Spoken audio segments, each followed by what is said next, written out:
마태복음 25장 14절에서 30절의 말씀을 함께 읽습니다. 또 어떤 사람이 타국에 갈 때 그 종들을 불러 자기 소유를 맡긴과 같으니 각각 그 재능대로 한 사람에게는 금 5달란트를, 한 사람에게는 2달란트를, 한 사람에게는 1달란트를 주고 떠났더니 5달란트 받은 자는 바로 가서 그곳으로 장사하여 또 5달란트를 남기고 2달란트 받은 자도 그같이 하여 또 2달란트를 남겼으되 1달란트 받은 자는 가서 땅을 파고 그 주인의 돈을 감추어 두었더니 오랜 후에 그 종들의 주인이 돌아와 그들과 결산할세 5달란트 받았던 자는 5달란트를 더 가지고 와서 이르되 주인이여 내게 5달란트를 주셨는데 보소서 내가 또 5달란트를 남겼나이다. 그 주인이 이르되 잘하였도다 착하고 충성된 종아 내가 적은 일에 충성하였음에 내가 많은 것을 내게 맡기리니 내 주인의 즐거움에 참여할지어다 하고 2달란트 받았던 자도 와서 이르되 주인이여 내게 2달란트를 주셨는데 보소서 내가 또 2달란트를 남겼나이다. 그 주인이 이르되 잘하였도다 착하고 충성된 종아 내가 적은 일에 충성하였음에 내가 많은 것을 내게 맡기리니 내 주인의 즐거움에 참여할지어다 하고 1달란트 받았던 자는 와서 이르되 주인이여 당신은 굳은 사람이라 심지 않은 데서 거두고 해치지 않는 데서 모으는 줄을 내가 알았으므로 두려워하여 나가서 당신의 달란트를 땅에 감추어 두었었나이다. 보소서 당신의 것을 가지셨나이다. 그 주인이 대답하여 이르되 악하고 게으른 종아 나는 심지 않은 데서 거두고 해치지 않는 데서 모으는 줄을 내가 알았느냐? 그러면 내가 마땅히 내 돈을 취리하는 자들에게나 맡겼다가 내가 돌아와서 내 원금과 이자를 받게 하였을 것이니라 하고 그에게서 그 1달란트를 빼앗아 10달란트 가진 자에게 주라. 무릇 있는 자는 받아 풍족하게 되고 없는 자는 그 있는 것까지 빼앗기리라. 이 무익한 종을 바깥 어두운 데로 내쫓으라. 거기서 슬피 울며 이를 갈리라 하니라. 아멘.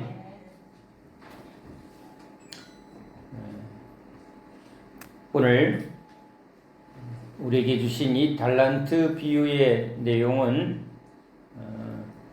읽을 땐 참 쉬운데 이 말씀을 무슨 의도로 하는가를 정확히 알기가 쉽지 않은 본문 중에 하나입니다. 누가복음의 열무나 비유도 그러한 본문이었으나 이제 지난 시간에 그 전후 문맥 속에 주님이 이제 그 뜻을 우리에게 열어주실 때야 그것을 깨닫게 됩니다. 오늘도 이 말씀을 저에게 처음 가르치실 때는 제가 이제 신학교에 부름을 받았을 때입니다. 목사나 이런 신앙세계에 대해서 전혀 기본이 되어 있지 않은 저를 신학교로 부를 때 제가 얼마나 거부하고 힘들어 했는지를 짐작할 수 있을 것입니다.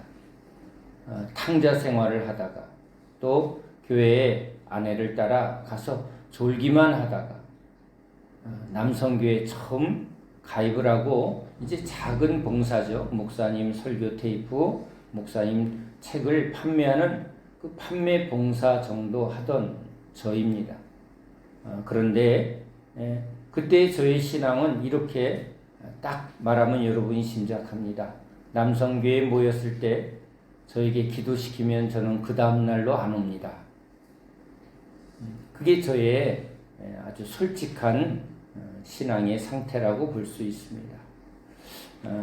성경에 몇 장 몇 절 이렇게 성경을 말하면 그게 어디 있는지 몰라서 이렇게 성경책을 주면 옆에서 펴서 저한테 줘야 그것을 이렇게 따라 읽고 또 읽고 나면 그게 언제 읽었는지 전혀 기억이 나지 않는 그 수준의 저의 상태였습니다. 그런데 그런 저를 이제 주님께서 아주 강하게 찾아오시고 또 강하게 연단을 하셔서 이제 항복하게 하고 또 먼저 은혜부터 주셨습니다. 불을 내리고 구한 은사를 주시면서 이제 저는 이제 주의 것입니다. 이제 저는 주님께 드려진 자입니다라는 인식만 하고 있습니다. 그런 저에게 이제 신학교로 부르심을 받을 때 여러 가지 저도 확인하고 주님한테 때를 쓰며 하나하나 이제 부르심에 끌려가던 상황 속이었습니다. 어느 날 아침에 여동생에게 전화가 옵니다. 강남에 사는 우리 여동생이 매우 교회 열심이었다는 것을 제가 기억을 합니다. 여전도의 회장이라는 직책도 맡았다고 들었습니다. 꽤 교인의 수가 크고 이름만 대면 알만한 강남의 아주 대표적인 아주 소망이 넘친다는 그 교회의 여선교회 회장까지 할 정도니 얼마나 열심이었겠습니까? 그런데 아침에 저한테 전화를 하면서 이제 저에게 그 동네에 있는 어느 교회 목사님이 개척을 하게 되었는데 하나님께서 그 목사님에게 예언 기도를 누가 해주는데 아주 수천 명이 금방 모이는 그런 대형 교회를 곧 이루게 해주신다는 그런 소망이 넘치는 그런 예언 기도를 받았다는 거예요. 저도 이제 신학교에 입학을 하고 이제 어떻게 보면 어려운 신학의 과정을 제가 이제 시작하는 그 단계에서 그렇지 않아도 그 신학교 가면 교수님들이 이런 질문합니다. 전도사님, 교회 개척하면 몇 명 교회 할 거예요? 이런 질문을 합니다.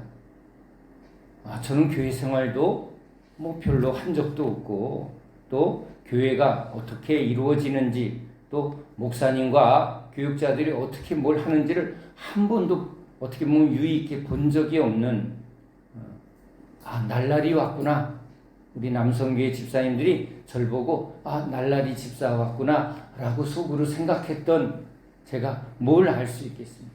그런데 아주 강권적으로 끌려서 이제 신학교에 다니라 하니 성경도 제대로 모르던 제가 성경을 한 번이나 두 번이나 읽었을까요? 읽어도 돌았으면 도무지 기억이 나지 않는 제가 이제 목사의 길을 걸어가야 된다 하니 거기다가 신학교에서는 헬라어 히브리어 진짜 헬 해야 되고 히히히 해야 되는 아니 영어도 이 기존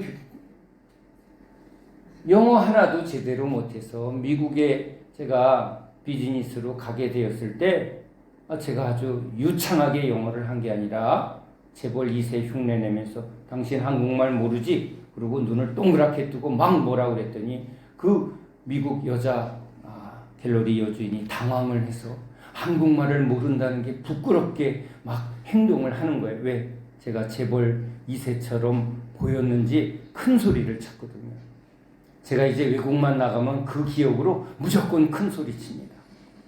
이태리 가서도 너 한국말 모르지? 하고 눈을 동그랗게 뜨면서 이거 얼마냐고 그랬더니 막 당황하는 거예요.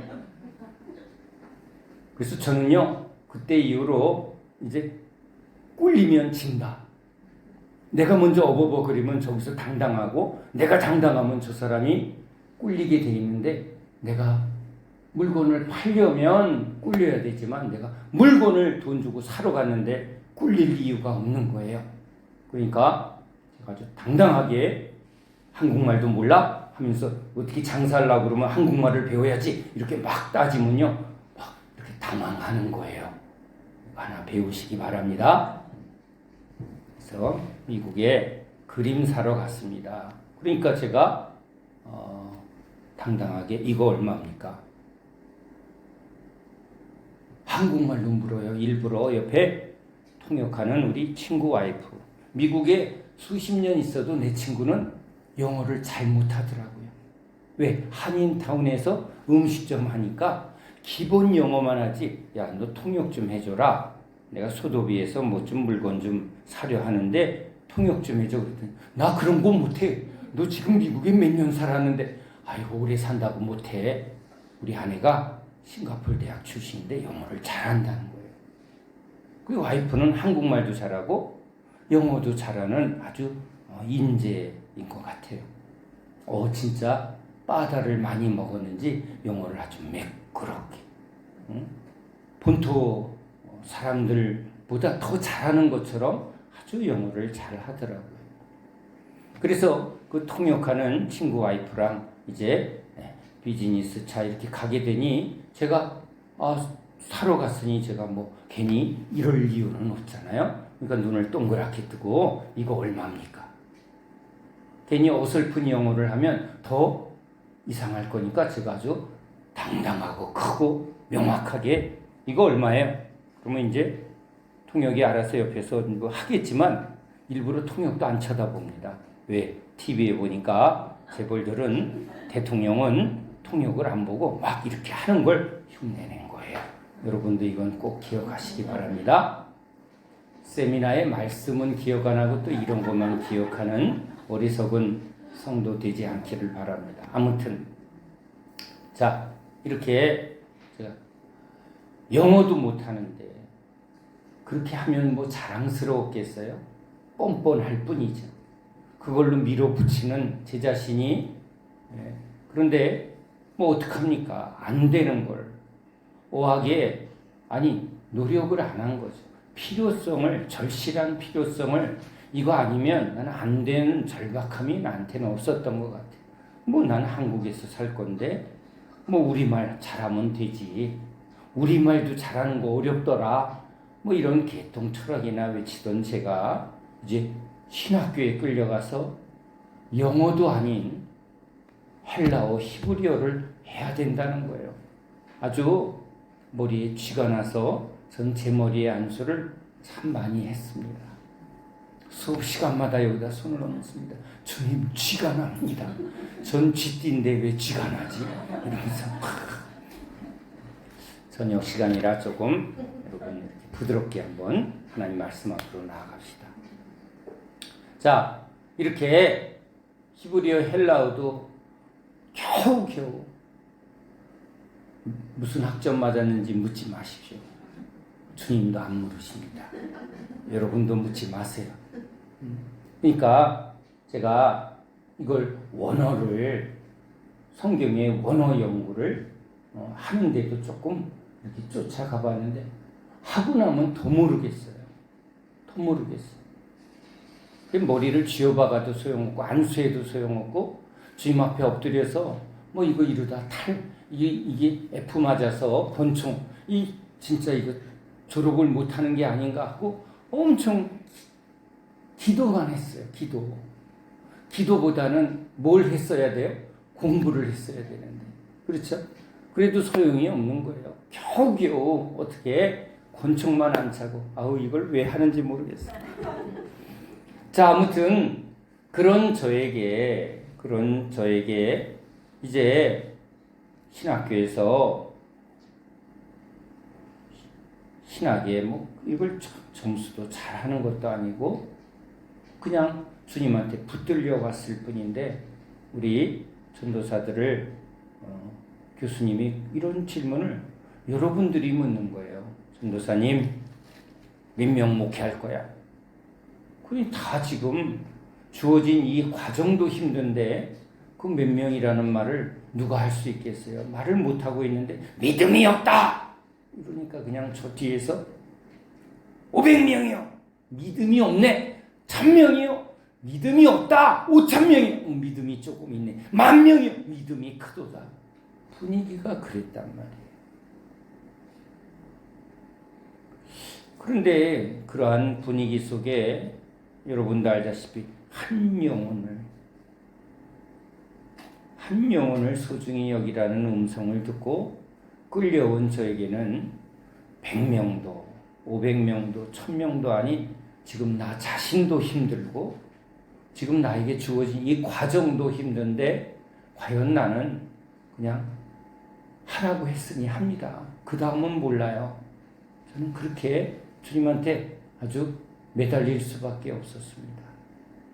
그런데 그러한 저에게 여동생이 전화와서 그러한 예언 기도를 지금 그 동네에 개척한 교회 목사님이 그런 예언 기도를 받았다고 아마 저에게도 뭘 말하고 싶어 하는 걸까요? 하나님한테 좀 믿음 크게 큰 교회 뭐 그런 부흥하는 교회를 이루어달라고 기도하라는 뜻인지 그런 내용을 저한테 이렇게 말하면서 그리고는 전화 아침 통화가 끝났습니다. 이게 마음이 기뻐야 되는데 신학교에서도 몇 명 할 거냐고 경쟁을 시키듯 믿음이 있다 없다 하는 그 분위기가 저에게 그렇게 은혜가 되질 않아요. 그런데 이제 여동생마저도 이젠 주어진 이 하나하나도 권총을 찰까 말까 하고 지금 머리 붙들고 기도하는 나에게 지금 몇천 명 교회가 어쩌고 이런 얘기가 하나도 들리지 않는 거예요. 끌려와서 이 과정을 그냥 주님이 끌어다 놨으니까 알아서 하세요. 이렇게밖에는 할 수 없었거든요. 그런 저에게 몇천 명은 아니 지금 개척에 대한 아무 계획도 아무 생각도 할 수 없었던 그때의 동생의 그러한 내용은 전화 내용은 저에게 오히려 가슴만 답답하게 여겨지는 통화 내용이었습니다. 그런데 그 통화를 마친 후 또 이제 청소기를 돌릴 때입니다. 어떻게 저는 주로 청소할 때, 청소기 돌릴 때 주님의 음성이 임합니다. 설거지할 때 주님의 음성이 임합니다. 뭐 갑자기 나이 들어 신학교 부름받아서 주여 하지만 이상하게 낮에 직장생활 하면서 야간 신학교에 많은 분들이 다니는데 저는 신학교에 부름을 받고는 주님이 일절 돈 버는 일에 쳐다도 보지 못하게 합니다. 밤이 좋아서 그냥 야간 학부에 간 거예요. 그러니까 낮에는 뭐 합니까? 그냥 기도하러 다녔습니다. 뭐 산기도가 아니라 아픈 사람 누가 기도해 달라면 가서 기도해 주고 저녁에 이제 저녁 시간에 3시간 정도 이제 신학교에서 공부를 하고 그 신학교에서 배운 내용을 가지고 다음 그 환자들을 기도하면서 그냥 신학교에서 배운 말씀을 환자들을 엎어놓고 그냥 제가 열심히 배운 것을 그들에게 전하는 게 저의 하루의 삶이었습니다. 하나하나가 저한테는 다 새로운 것이죠. 그러니 신학교에서 뭘 배우면 그 배운 것이 저에게는 너무나 새롭고 은혜가 됐으니까 환자들에게 손을 넘고는 내가 은혜 받은 그 신학교의 성경적인 지식이나 은혜에 대한 내용을 열심히 환자들에게 전하면서 기도하는 게 저의 낮의 삶이었습니다. 그리고는 이제 저녁에 이제 야간 신학부에 가서 신학 공부를 하게 되는 것이 저의 그 신학교의 삶이라고 볼 수가 있는 것이죠. 그러니까 어떤 환자의 요청이나 외부에서 오라는 게 없으면 제가 집에서 돈 벌러도 안 다니는데 그러면 눈치 보이는 제가 할 게 뭐겠습니까? 설거지, 청소. 그게 이제 어떻게 보면 우리 아내한테 미안하니까 그거라도 열심히 가만히 있는 것보다는 청소하면 아무 말 안 할 것 같아서 이렇게 청소기 돌리고 설거지 이렇게 열심히 하던 때입니다. 그런데 그날도 청소기를 돌리고 답답해서 왜 동생이 저런 전화를 했을까? 평소에 뭐 수시로 통화하던 그런 동생이 그런 적이 없는데 왜 저런 전화를 했을까? 하고 주님한테 주님 왜 근데 저 내용이 또 신학교에서처럼 저를 이렇게 답답하게 합니까? 내가 믿음이 없는 겁니까? 뭔가 목적이 없는 것입니까? 하고 이렇게 주님한테 주절주절 그렇게 주님한테 말할 때입니다. 그런데 또 귀에 음성이 들립니다. 다윗이 왜 밧세바에게 넘어졌는 줄 아느냐? 하고 그 청소기 돌릴 때 크게 청소기 소리가 집에 있는 것이나 교회에 있는 것이나 신형이 아니었는지 꽤 소음이 큰 청소기였는데도 제 귀에는 너무나 명확하게, 분명히 성경은 주님이 세미한 음성으로 엘리야에게 말했다고 돼 있는데 저는 귀가 먹었나 봐요. 왜냐하면 예수 믿기 전에 젊은 날에 저는 맨날 밤새우다 헤드폰 끼고 그 락 음악 뭐 그런 거 있잖아요. 뭐 그런 락 밴드의 음악을 크게 틀어놓고 아침 해 뜰 때까지. 우리 아버님이 저보고 너 미쳤냐? 왜요? 새벽에 이렇게 나와보면 내가 전축에 이걸 걷고 그 어두운데 아침 해 뜰 때까지 이걸 듣고 있는 거야. 그리고 낮에는 또 막 유리창이 깨어질 만큼 막 음악을 크게 틀어놓고 막 이러질 않나.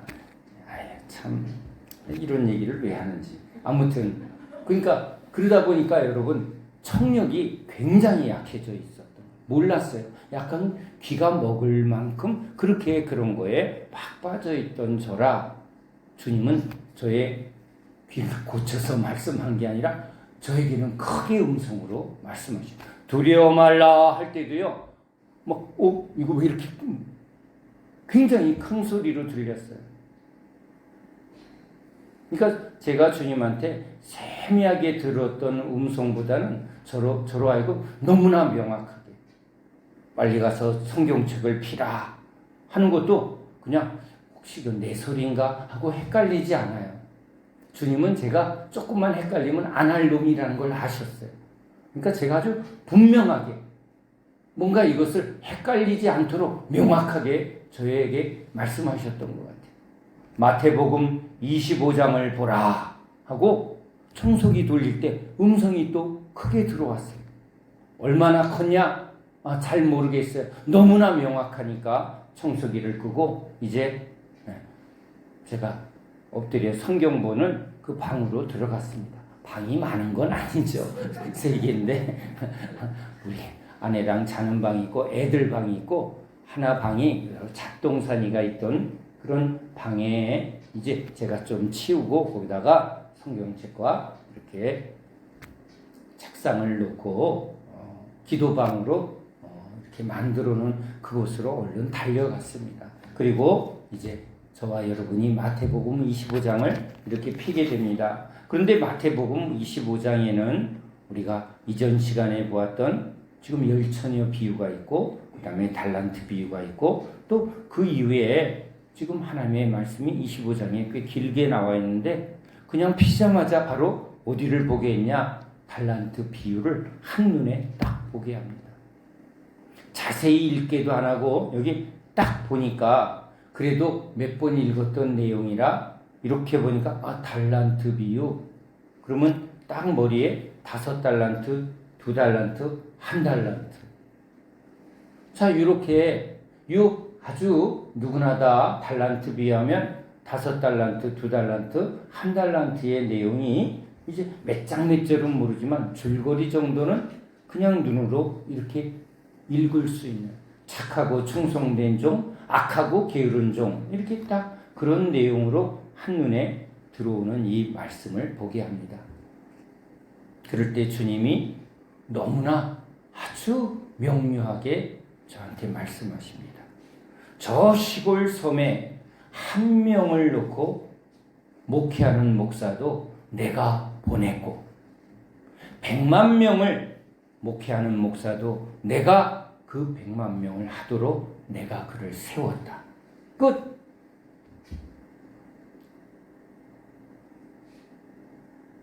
그렇게 말씀하신 의도를 이제 잠잠히 생각해 봅니다. 이 본문을 보게 하셨고 지금 동생을 통해서 지금 뭔가 몇천 명의 교회에 예언 기도를 한 것을 보면 또 신학교에서 몇 명 할 거냐 하고 목표를 그런 걸 지금 말하는 풍토 속에 주님은 뭐라고 말씀하신 거예요? 한 명을 위하여 내가 너를 보냈다.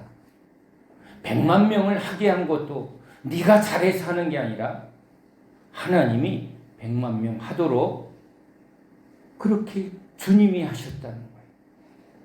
그러니까 우리가 맡은 일은 한 명 하라고 하면 한 명에 충성하면 되고 100만 명을 하게 하는 건 그 사람이 목회를 잘해서 그 사람이 뭔가 능력이 많아서가 아니라 하나님이 그에게 그걸 하도록 그에게 필요한 것을 주었고 필요한 것을 모두 공급해서 그 일을 하는 것이므로 그 하나를 한 명 놓고 하는 것도 착하고 충성된 종이고 100만 명 하게 한 것도 주님이 하게 한 거니까 그것도 착하고 충성된 종이라는 거예요.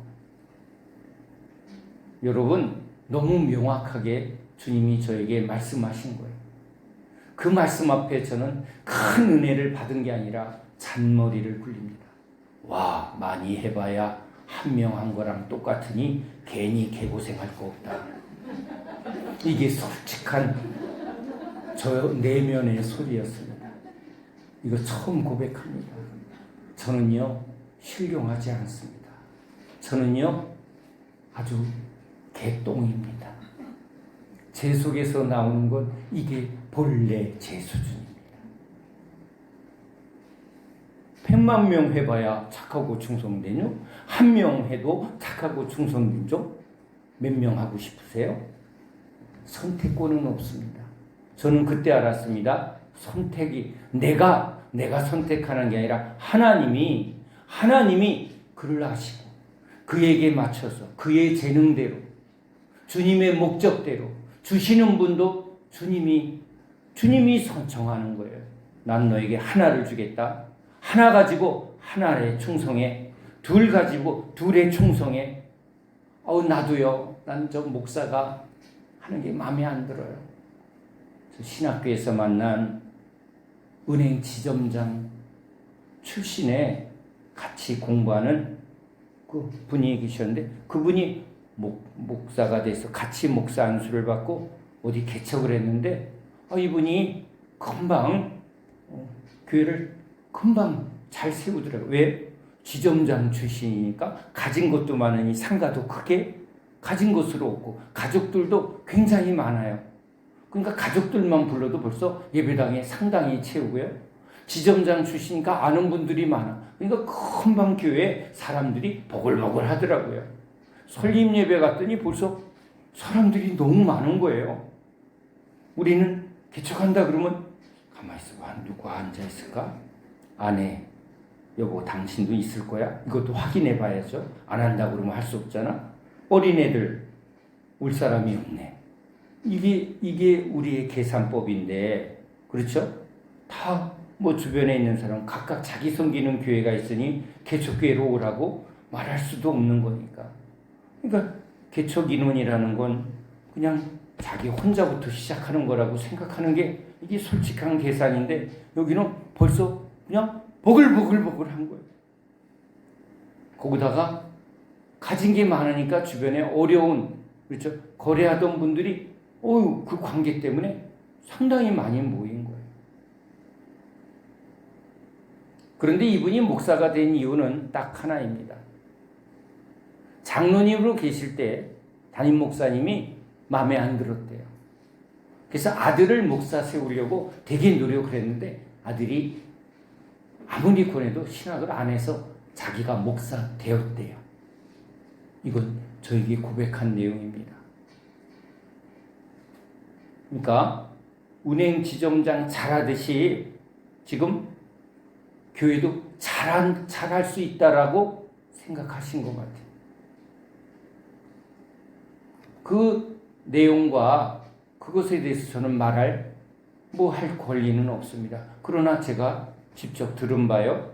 중간에 제가 몇 번을 가서 그 교회에 이렇게 만나고 얘기를 한 신학교에서 같은 동기 목사님이시니까 나이는 윗배이시지만 동기 목사님이니까 교류하면서 그런 내용을 제가 보았거든요. 자, 주변의 교회 내용을 제가 잘 알지는 못하지만 제가 다녔던 교회가 급속도로 수천 명이 모이게 되고 또 부교육자들이 제법 중형교회 담임 목사님으로 청빙되는 것을 보게 되고 또 어느 분은 개척을 해서 전혀 교인이 모이지 않아서 몇 년 동안 고생하다가 문을 닫은 이야기도 제가 알고 있으니 이 교회라는 게 도대체 어떻게 뭐 크냐 작으냐 이걸 자기 계획대로 된다 안 된다 이런 말을 할 수 없는 거예요. 근데 저는 부름받은 입장으로는 제가 몇 명을 할지 제가 어떻게 할지 그건 저의 계획 속에는 없는 것이죠. 그런 목표도 없고 그런 계획을 가질 수도 없는 거죠. 부르신 분이 지금 저에게 말씀하셨습니다. 한 명 하라고 하면 그 한 명에 충성하면 되고 100만 명 내가 맡기면 그거 하면 된다는 거예요. 교회의 주인은 주님이시다. 목사가 잘하느냐 못하느냐를 정하는 존재가 아니라고 주님은 저에게 말씀하신 거지. 그게 제가 들은 음성이에요. 그 음성 앞에 저는 잔머리나 굴린 거죠. 많이 해봐야 개고생이다. 그러니까 그냥 선택권은 없지만 주님 저는 많이 할 생각 없습니다. 제가 그렇게 고백한 거예요. 자, 그게 저한테 주님이 마태복음 25장을 보게 하셔서 저에게 들려주신 주님의 음성입니다.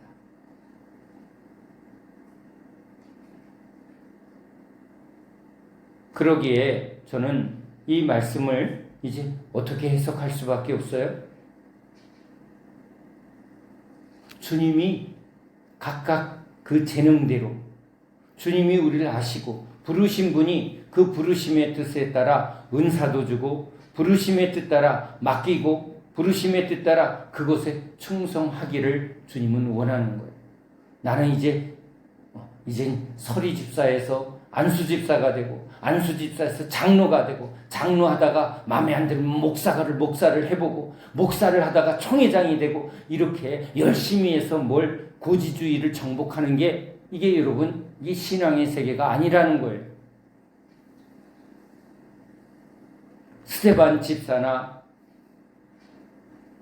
우리 베드로 사도나 그냥 성령의 충만함을 입어 주님이 맡겨준 일에 설교 한번 하고 와라.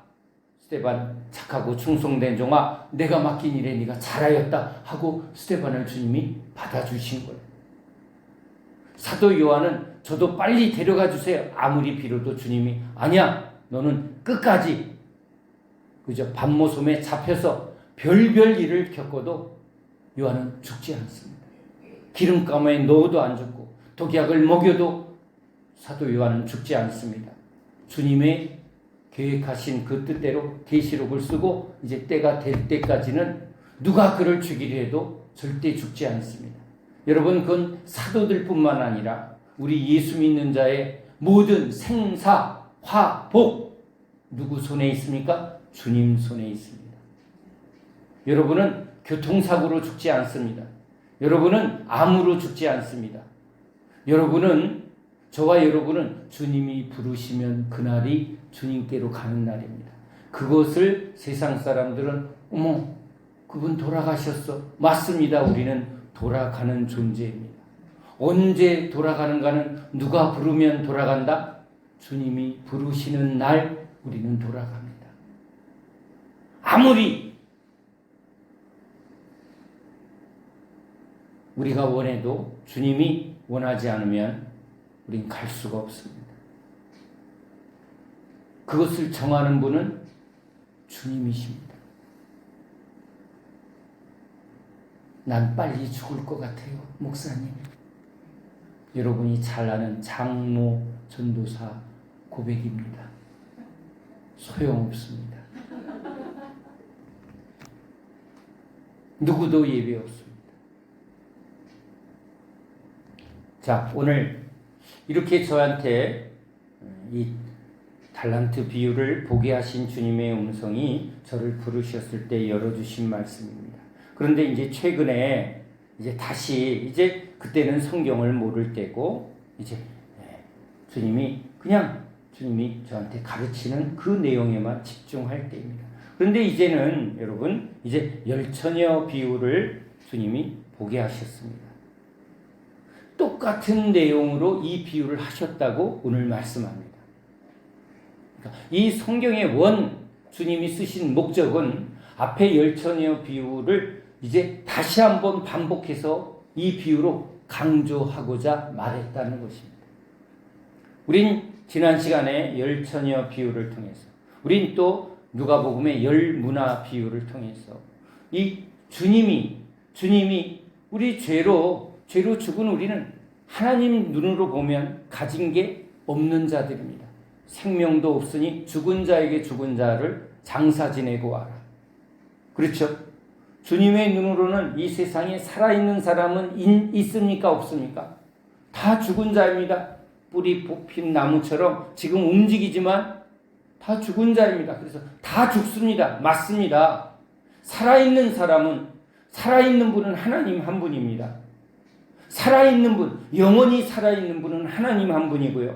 모든 지금 이 피조물은 죄 아래 다 죽음에 던져져 있습니다.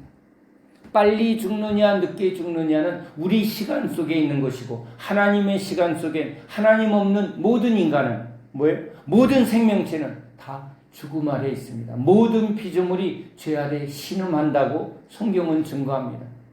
안 죽는 게 없습니다.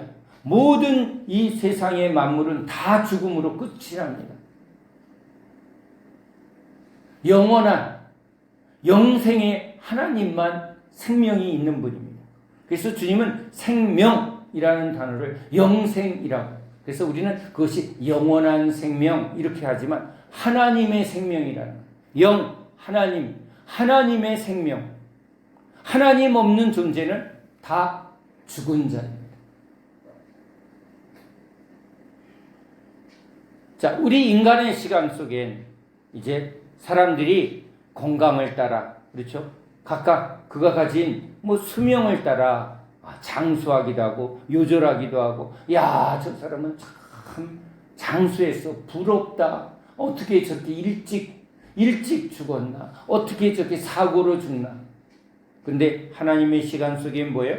1000년이 하루 같은 분한테는 뭐죠? 100년도 잠깐, 10년도 잠깐. 여러분, 죽은 자는 주님의 시간 속엔 아무 의미가 없는 것입니다. 이 죽은 생명이 없는 이 땅에 예수님은 뭘 가진 분이죠? 생명을 가지신 분이니까 생명 주는 영으로 오셨습니다. 예수님이 생명을 줄 때 그는 살아있는 자입니다. 여러분, 스데반은 죽나요? 안 죽나요? 안 죽습니다. 스데반은 죽는 게 아니라 이미 생명을 가진 자고 살아있는 자이기 때문에 어디서? 이 땅에서 하늘로 옮겨진 것입니다. 죽음을 맛보지 않고. 죽음은 언제 죽었어요? 죄는 사망이니까 예수 십자가에서 그 옛 생명, 죄된 생명은 예수님과 함께 십자가에서 이미 끝났습니다. 디저스. 예수님과 함께 이미 디저스입니다. 그리고 이제 새 생명으로 살아있는 스데반은 지금 살아있는 생명이고 영생의 생명입니다. 안 죽습니다. 어떻게 된 거예요? 육신을 벗고 그 영혼은 어디로 간 거예요? 죽음을 맛보지 않고 주님 품으로 간 겁니다. 할렐루야 하고 올라간 겁니다. 아멘이죠? 베드로도 이제 주님께로 가는구나. 죽음이 두렵지 않은 것입니다. 지금 화염에 던져줘도, 사자우리에 던져줘도 왜 그리스도인은 두려워하지 않는가? 두려워하는 죄된 생명은 십자가에서 이미 디저스 끝났다는 겁니다. 이미 그것은 우리에게 없는 것입니다. 그러니까 목에 칼이 들어와도 두렵지 않은 거예요. 그래서 두려워 말라. 여러분, 주님이 일어나라 하면 일어나시는 거예요. 아멘이죠? 깨끗하여져라 하면 깨끗해지는 거예요. 두려워 말라 하면 어떻게 돼요? 여러분, 두려움이 없어지는 거예요. 무엇으로? 예수님의 말씀 속에 있는 생명이 임하면 이제 그 생명은 우리의 죄된 생명을 영생으로 바꿔주시는 그 부활 생명이 오면 두려움이 없어지는 거예요. 아멘? 아멘이에요.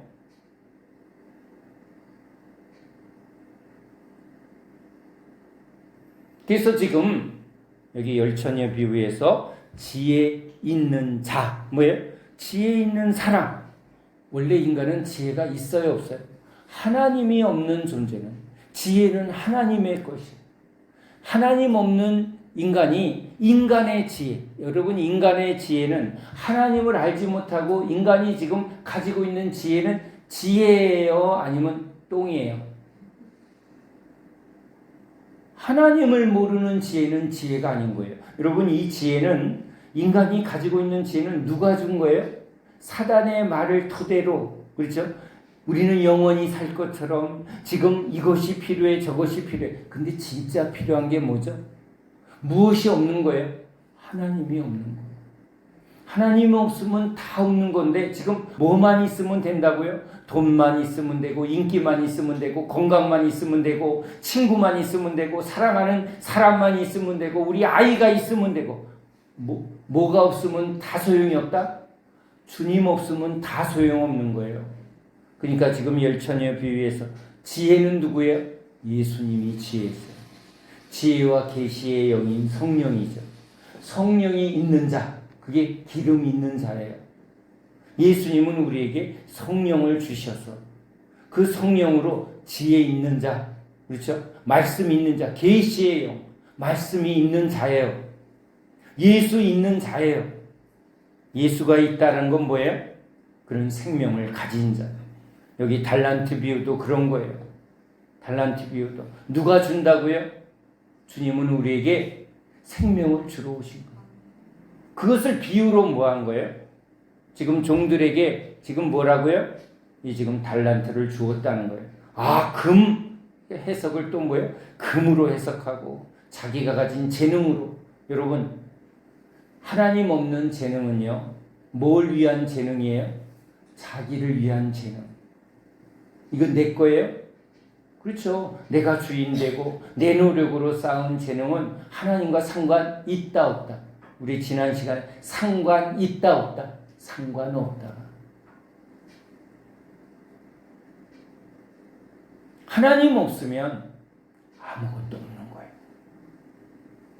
자, 그래서 여기 종들을 불러 자기 소유를 맡길 때 여기도 똑같은 거예요. 열처녀가 지혜 있는 자, 이 비유에 말씀하신 분이 지혜 주시는 분이고 성령 주시는 분이고 지금 뭐예요? 자기 소유. 여긴 금으로 되어 있는데 받은 자들이 뭐라고 그래요? 여기 잘 보세요. 주인이여 내게 5달란트를 주셨는데 보소서 내가 또 5달란트를 남겼나이다. 여기 중요한 힌트가 있어요. 그 주인이 이르되 잘하였도다 착하고 충성된 종아. 여기요. 내가 적은 일에 충성하였다. 지금 5달란트를 받아서 5달란트를 남겼더니 뭐라고 그래요? 너 적은 일에 충성했네. 자, 그 다음에 또 뭐라고 그래? 2달란트에게 2달란트를 맡겼는데 2달란트를 남겼더니 뭐라고 그래요? 야, 착하고 충성된 종아, 내가 적은 일에 충성하였대. 아니, 맡겨진 일에 큰 일을 잘했다. 이렇게 말하고 적은 일이라는 거예요.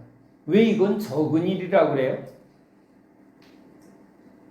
여러분, 하나님이 주시는, 우리 하나님이 이제 성령을 우리에게 주셔서 저에게 말씀의 은사를 주셨습니다. 저 말씀의 은사를 달라고 그랬는데 주셨어요. 저 치유 은사를 달라고 그랬더니 치유 은사를 주셨어요. 자, 치유 은사를 받은 종이 치유 은사를 사용하는 것은 너무 힘든 일이에요. 적은 충성이에요.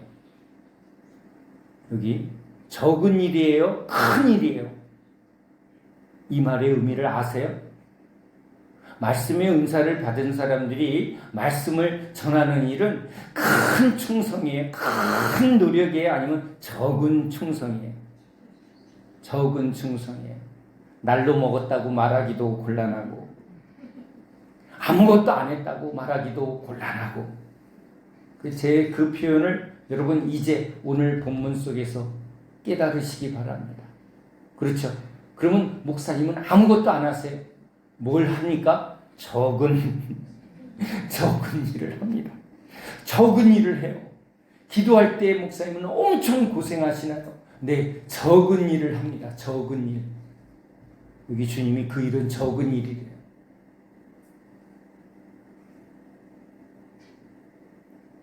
하나님께 받아서 하나님의 것으로 일하는 종들은 다 그 일은 적은 일이에요. 주님이 주시는 것을 주시는 대로 잘 뭐 하는 것뿐이에요? 전하는 것뿐이에요. 그러니까 아무것도 안 하냐? 예, 적은 일은 합니다. 아멘이죠? 아멘이에요. 그런데 주님은 그것을 어떻게 칭찬한다고요? 그래, 착하고 충성된 종. 내가 너에게 그걸 하도록 은사를 줬더니 그래, 그것을 네가 그냥 준 대로 잘했다. 준 대로 했어. 그래. 내가 열심히 했습니다. 내가 노력을 해서 10배를 남겼어요. 그런 뜻이 아니라는 거예요. 5개를 받으면 5개를 이제 남길 수 있도록 했다는 거예요. 사도 바울이 주님의 인도함을 받아서 열심히 선교합니다. 그러면 사도 바울은 큰 일을 행했구나. 네가 엄청 어렵고 큰 일을 행했다가 안 하고 뭐라고 말한다고요? 착하고 충성된 바울아, 네가 적은 일에 충성하였다라고 말한다는 거예요. 스데반에게 돌 맞아 죽을 때 저들의 죄를 묻지 말아주세요 라고 말하는 그 일은 무슨 일이라고요? 적은 일이었다. 은혜 받으면 이건 저절로 되는 것처럼 되더라는 거예요. 성령의 감동으로 그렇게 되더라는 거예요. 어떻게 그렇게 자유예요? 적은 일이에요. 자유를 주셨기 때문에 자유한 거예요. 물론 우리에게 주님은 자유의지를 전혀 안 주신 건 아니에요. 주님, 나 가기 싫어요. 그럴 때 있어요. 신방을 오라고 그러는데 왜 이렇게 날이 굳어? 왜 비가 오고 왜 이렇게 몸이 무겁지? 그럴 때가 있네요. 그러면 꾀가 나요. 꾀가. 제가 제 속 얘기를 했잖아요. 야, 많이 하면 고생이구나. 맞습니다. 어떤 날은 저도요. 주님 가기 싫어요. 그러면 무슨 일이 일어난다고요? 그쪽에서 전화 와요. 권사님이, 목사님 저희 집에 갑자기 손님이 오시네요. 오늘 안 오셨으면 좋겠어요. 제가 그때 이렇게 음스럽게 웃어요. 왜? 내가 뭐라고 했으니까? 주님 나 안 가고 싶다. 그래, 하지마. 네가 원하지 않으면 내가 억지로는 안 시킬 거야. 적은 일이에요. 막 즐겁게 기쁘게 달려갈 마음을 주시면요, 어떻게 그 먼 길을 그냥 그렇게 기쁘게 오세요? 그건 뭐라고요? 저 목사님이 너무 신령해서 너무 사랑이 많아서 어떻게 저럴 수 있을까? 그럴 때 주님은 뭐라고 그래요? 그가 적은 일에 충성했다. 주시는 것에 반응했을 뿐이에요. 아멘이죠? 그런데 여기 1달란트 가진 자는 누구를 모른다고요? 주님을 모른다. 여러분, 이 열처녀 비유와 오늘 비유도 주님은 이 말씀을 우리에게 꼭 하려고 해요. 저들에게는 이 비밀이 감추어졌으나 너희들에게는 이 비밀이 열렸도다. 지금 뭘 말씀하는 거예요? 주님은요, 자신의 마음을 열어서 자신의 감춰진 마음을 우리 마음에 쏟아붓는 거예요. 여러분, 언제 우리는요 진짜 관계를 맺어요? 친구랑 자기 속을 드러낼 때.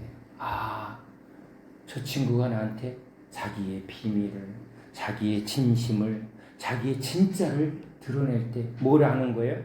나 사랑하는구나.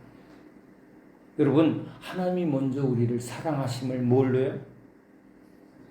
이 말씀의 비밀을 저들에게는 말하지 않고요, 너희들에게는, 내가 오늘 종을 통해서 내 마음을 너희들에게는 열어 부어준다는 거.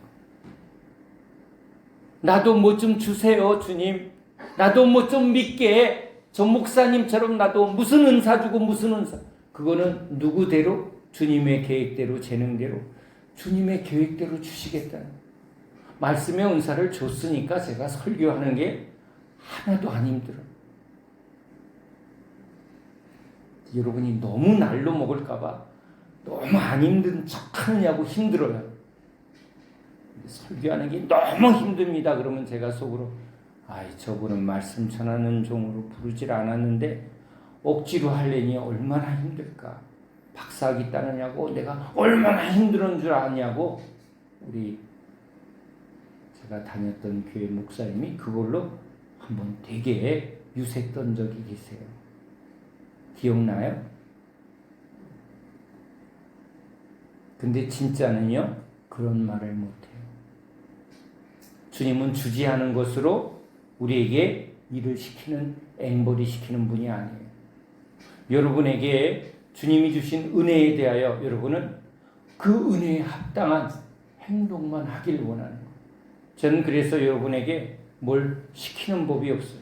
헌금하십시오. 뭘 하십시오. 한 번도 설교 안 하는 이유가 뭔지 아세요? 여러분 받은 게 없는 것을 지금 증거하고 있는 거예요. 난 받은 게 없어. 받은 게 없다고요?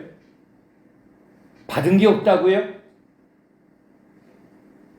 저를 보내어 여러분에게 준 게 무엇을 여러분이 듣고 여러분이 무엇을 받았는지를 전혀 모른다면 여러분은 너무 두려운 거예요. 들어도 듣지 못했고 보아도 보지 못했다고 지금 말하는 거예요. 나는 내가 못 봤어요. 난 그런 집사님을 봤어요. 하나님이 하신 일이죠. 이제 우리 홍 권사님이 허리 펴졌다. 여러분 제가 기도 안 했어요. 그래서 제가 기도 안 해줘요. 누가 하는 것을 경험하라고요? 괜히 목사의 안수를 통해서 나왔다 그러면 여러분 자꾸 누굴 쳐다볼까봐 목사 쳐다볼까봐 목사는 안 보이고 누가 보여야 된다고? 주님이 보여야 되는데 인간인지라 자꾸 목사님은 누구는 기도해주고 누구는 안 해주고 이런 거에 자꾸 시험 들까봐 진짜는 누가 우리 그래서 홍 권사님 내가 홍 권사님을 일부러 말하는 게 아니라 병원에서 허리가 똥강 부러졌는데 이게 이렇게 붙었대요. 이거는 유명한 어느 외과 그죠? 정형외과 의사가 이걸 찍어보고 이제 이건 안 된대. 이건 어떻게 안 된대요. 그런데 여기서 제 방에 이만한 거미가 나타난 걸 권사님이 그걸 발로 잡는다고 이러다가 넘어져 갖고 허리가 다시 또 가셨나 봐. 한 보름을 누워 계셨는데 우리 전도사님이 와서 기도하고 뭐 했는데 갑자기 이상한 아주 말할 수 없는 하나님의 은혜를 경험하더니 허리가 딱 펴졌대요. 그러더니 저는 모르죠. 예배 때 그것만 기억나요. 광고 시간에 갑자기 권사님이 일어나더니 광고 시간에 하나님이 저 허리 펴주셨어요 하고 외치신 거예요. 제가 본 건 그거예요. 권사님이 그냥 갑자기 광고 시간에 벌떡 일어나더니 하나님이 내 허리를 펴주셨어요. 제가 손 안 댔거든.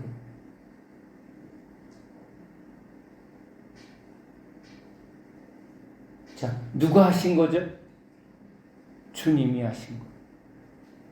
전 그것을요, 여러분 예배 때마다 기대하는 거예요. 저는 찬양할 때마다 그 성령의 충만함을 다시 불이 막 얼마나 뜨거웠는지 더워서 죽는 줄 알고 타 죽는 줄 알아서 불 꺼달라고 기도했는데 이제는 후회가 돼서 주님 다시 불을 내려달라고 했더니 3층에 불이 내리는 바람에 3층이 홀라당 탔어요. 그래서 다시 1층에 불을 내려달라고. 이제 제 안에 불을 내려달라고. 저는요 찬양 그냥 안 해요. 저한테 주님이 아주 중요하게 가르쳐 준 게 있어요. 숨의 법칙이에요. 주님은 숨을 내어주시며 죽은 그러니까 아담을 생산영으로 주셨어요. 호흡은요 주님이 주신 거예요. 생명은 주님이 주시는 건데 지금 우리는요 죽은 숨을 비워내고 새 숨으로 살아가는 존재. 근데 비우지 않으면요 새 숨이 안 와요. 다 비워야 완전히 새 숨이 들어와요. 얕은 숨을 쉬는 사람이 있어요. 조금 버리는 사람이 있어요. 그러면요, 조금 새 것 받는 거예요. 얕은 은혜 받는 거예요. 다 버려야 완전히 새 것이 오는 거예요. 십자가에서 다 죽어야 새 생명이 와요. 이렇게 조금 얕은 신자들이 그런 거예요. 다 비우질 않아요. 숨을 다 내쉬어야 새 숨으로 완전히 채워지는 영적 법칙을 여러분 확실하게 경험하시기 바랍니다. 그래서 여러분 찬양할 때, 기도할 때 진짜 다 오늘이 마지막인 거죠. 그래야 불이 와요. 그래야 은혜가 차는 거예요. 그럴 때 뭐가요? 허리를 순식간에 붙여주시는 것처럼 여러분 안에 암이 있어도 목사님 기도해 주세요. 아니에요. 사실은요, 예배 잘 드리면 하나님의 때에 하나님의 방법으로 하나님이 온전케 하실 줄로 믿습니다. 하나님이 뭘 모르시겠어요? 하나님이 하신다고요. 오늘 이 달란트 비유를 준비하며 주님이 저한테 강하게 주신 거예요. 주님은 우리 가운데 우리의 필요를 아시고 우리의 약함을 아시고 우리의 문제를 아시고 주님은 얼마든지 주님의 방법으로 주님의 손으로 우리를 고치시고 새롭게 하시고 충만케 하실 분임을 믿으시기 바랍니다. 어느 때예요? 주님의 때예요. 주님의 때가 제일 좋은 거예요. 제가 허리로 너무 오래 고통을 겪었어요. 수술하면 병신된다는 말에 수술도 못하고 길 가다 쓰러지고 그러면 할 수 없이 병원에 입원해서 겨우 고치고 수술하시죠. 아니요. 손 대고 칼 대면 허리 병신된다고 그래서 절대 수술은 안 하고 아주 이걸로 고생을 얼마나 했는지 몰라요. 얼마나 사모했는지. 크리스마스 배노군요. 배노의 그 문둥굴에 예수님이 이렇게 병 고치는 그 영상이 제 머릿속에 남았어요. 그래서 너무 주님한테 저도 한번 고쳐주세요 하고 기도는 여러 번 했던 것 같아요. 근데 꿈인지 생신지 제가 꿈에 그 문둥굴에 있는 거예요. 근데 예수님이 오셨어요. 꿈에. 너무 진짜 예수님이에요. 얼굴에 빛이 나시는 거예요. 근데 그분이 손을 대니까 그 문둥굴에 있는 모든 환자들이 다 낫는 거예요. 근데 저는 주님한테 한 게 없잖아요. 헌금도 한 적도 없고 봉사한 적도 없고 그러니까 이렇게 쳐다만 보고 있어서 꿈이어도요 제가 얼마나 마음이 막 이렇게 애잔했는지 몰라요. 뭘 어떻게 말할 수는 없고 근데 나는 너무 아프고 그래서 저 불쌍히 여겨주세요 이러고 있는데 갑자기 오시는 거예요. 그러더니 저를 이렇게 들어 올리시네. 근데 손을 내 허리에 대는데 갑자기 막 전기가 쫙 자다가 깼어요. 전기가 진짜 왔다니까. 얼마나 그냥 찌릿했는지. 난 나은 줄 알았어요. 안 나았어요. 진짜 꿈이었는데 너무 생생한 꿈이에요. 그게 이상한 꿈이었어요. 그런데 그 약속은요. 주님이 이루셨어요. 저를 연단하시고 이제 제 허리에 손도장, 불도장으로 콱 찍어서 허리를 고쳐주신 거예요. 하루 종일 환자 기도할 때는요. 제가 얼마나 기뻤는지 몰라요. 조금만 앉아있어도 내 허리가 틀어지고 아파서 그냥 맨날 누웠어요. 제 별명이 뭔지 아세요? 소예요. 소. 맨날 눕는다고. 먹으면 눕고. 근데요. 하루 종일 앉아서 기도하는 제가 너무 감사했어요. 그 꿈은 약속이었어요. 약속은 주님이 꼭 이루세요. 전 그게 예배라고 봤어요. 전 예배 때 불 받은 사람이에요. 저는 성경 공부 때 은혜 받은 게 아니라 예배 때 불 받고 예배 때 하나님의 음성을 듣고 예배 때 주님의 큰 은혜를 받은 사람이니까 항상 저는 예배 때를 기억해. 예배 때를 기대해요. 찬양할 때 기대하는 거예요. 내가 먼저 불 받으려고 내가 먼저 은혜 받으려고. 그러면요 예배 때 찬양할 때 벌써 말씀이 임해요. 찬양할 때 주님이 주시는 말씀이 임한다고요. 이 찬양이요 예배가 얼마나 소중한데. 그냥 얼른 예배 보고 가는 사람 보면 안타까워져요. 그냥 오늘이 마지막인 거죠. 그러면 주님이 안 거예요. 그런 주님이 받으신다. 주님이 가장 좋을 때 가장 강력하게 주님이 역사해 주시는 분인 줄 믿으시기 바랍니다. 오늘 전하라고 주님이 나에게 주신 말씀이에요. 달란트 비유를 어떤 상황에서 주셨는지 이제 주님이 첫째 상황에서 달란트 비유를 한테 이제 한 사람에게 보내는 것도 나고 100만 명에게 보내는 것도 나다. 여러분 주님께 맡겨진 봉사의 일에도 여러분 비교하지 마세요. 여러분이 누구에 대하여 뭐라고 말하지 마세요. 그냥 맡은 대로 거기서 기뻐하고 즐거워하고 최선을 다하는 거예요. 그 다음은요. 다음은 누구의 영역이에요? 주님의 영역이에요. 착하고 충성된 종아, 내게 맡긴 적은 일이에요. 우리에게 주신 건 다 적은 일이에요. 어떻게 저 사람은 전 재산을 저렇게 하나님한테 바칠까? 적은 일이에요, 여러분. 은혜 받은 사람은 그런 일은 적은 일이에요. 은혜가 얼마나 큰 건데, 주님이 받은 게 얼마나 큰 건데, 그거 다 주님 거거든. 주님 거를 주님 앞에 드리는데 그게 뭐가 자랑이고 그게 뭘 말할 거예요? 적은 일이에요, 적은 일. 받은 게 없는 사람에게 말하지 마세요. 난 받은 게 없어요. 그래요. 아, 그렇습니까? 저를 통해서 주시는 진리의 말씀이 나는 금덩어리라고 여기는데, 정금인데, 제일 귀한 걸 주는 건데, 어떤 땐 주님의 마음을 막 쏟아주시는데, 우리가 무엇인데, 우리가 무엇이간데 하나님이 당신의 진심을 우리에게 쏟아 부어주시는데 받은 게 없다고.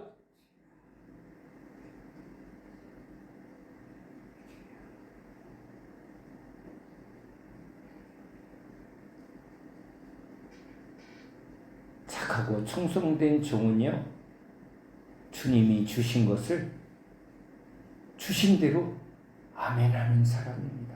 그게 지혜 있는 처녀예요. 지혜 있는 게 기름 주니까 뭐 한 거예요? 예, 등에 불 핀 거예요? 엄청 힘든 일을 했네요. 그렇죠? 기름 주고 등 줬더니 그걸 불을 켜고 들고 있었다고 엄청 충성된다고 말하는 게 여러분 큰 일인가요? 큰 종 없고요. 작은 종 없어요. 그냥 주님의 종. 주님이 크신 분이에요. 우린요, 비교할 게 없어요. 아무것도 비교하지 마세요. 세상은 매일 비교해. 키가 크니 작으니 이쁘니 안 이쁘니. 아니요. 여러분, 주님은 우리 비교하지 않아요. 주님의 그 깊고 넓고 높은 온전하신 그 사랑, 우린 예수님이 있는 데입니다. 주님이 나에게 맡겨준 그 하나하나에 대하여 여러분 그냥 감사하고 기뻐하고 즐거워하는 것, 그게 여러분 우리에게 맡겨진 적은 일인 줄 믿으시기 바랍니다. 마귀 새끼는요, 자꾸 이상한 생각을, 난 받은 게 없는데 자꾸 뭘 비교하고 계산하고, 마귀에 속지 마세요. 주님이 준 것을 다 파묻는 어리석은 자. 난 들었는데 그 들은 것을 내 것이라 말하지 않고 듣고 행하지 않는 사람들, 주님이 준 그 보물을 뭐예요? 가치를 모르는 사람. 보물을 보물로 여기는 게 얼마나 여러분 어려운 일이에요? 아니에요. 여러분 쉬운 일이에요. 잘 보면 주님을 주님으로 인정하는 것, 주님이 주시는 보물을 보물로 인정하는 것. 하나 주면 하나, 둘 주면 둘, 금 주면 금, 믿음 주면 믿음. 여러분 주님 주시는 대로 아멘 아멘, 우리가 하는 일은요 그대로 인정하는 것뿐이에요. 주님은 참으로 크신 분입니다. 주님 같은 사람은 없습니다. 주님 같은 분은 없습니다. 아멘이죠. 삶에서 실망하는 일이 크면 클수록 여러분은 알게 됩니다. 맞구나.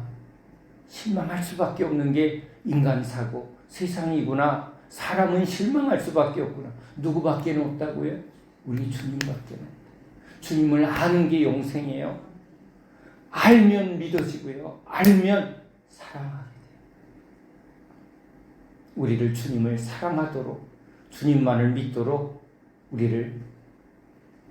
우리에게 당신의 마음을 열어주고 당신의 비밀을 우리에게 보게 하시는 그 주님을 여러분 그 주님께 충성하고 주님이 주는 것을 그냥 온전히 받아들이는 착한 마음, 착한 주님의 그 모든 일을 우리가 그냥 받아들이면 우린 착한 종이 되는 겁니다.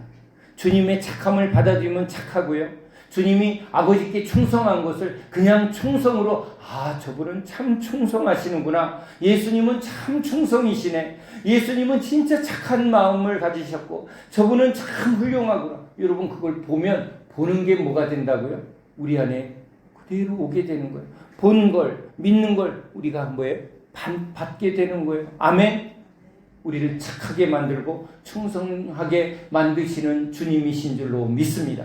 주님으로 살아가는 저와 여러분 되시기를 예수님의 이름으로 축원합니다. 기도합니다. 하나님, 오늘 우리에게 당신의 마음을 쏟아 부어 주시고 주님의 말씀의 비밀을 열어주시고 듣게 하시고 깨닫게 하시는 우리 주님 앞에 있습니다.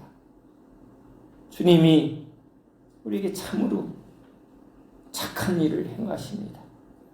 십자가에 죽기까지 충성하신 예수님은 참으로 충성되신 분입니다. 주님은 참으로 믿을 분이십니다. 주님은 참으로 사랑이십니다. 사랑 없는 우리에게 사랑 주시러 오셨고 믿음 없는 우리에게 믿음 주러 오셨고 말씀 없는 우리에게 말씀을 듣고 깨닫게 해주시려 주님이 나에게 오셔서 우리에게 오셔서 듣게 하시고 깨닫게 하여 주시니 이 모든 것이 주님의 은혜입니다. 은혜 받은 자도 그 은혜에 합당하게 주님만을 즐거워하고 기뻐하고 주님 앞에 우리에게 맡겨진 적은 일을 기쁘게 즐겁게 순종하고 충성하는 저희 모두 되게 하여 주시옵소서. 예수 그리스도 이름으로 간절히 기도합니다. 아멘.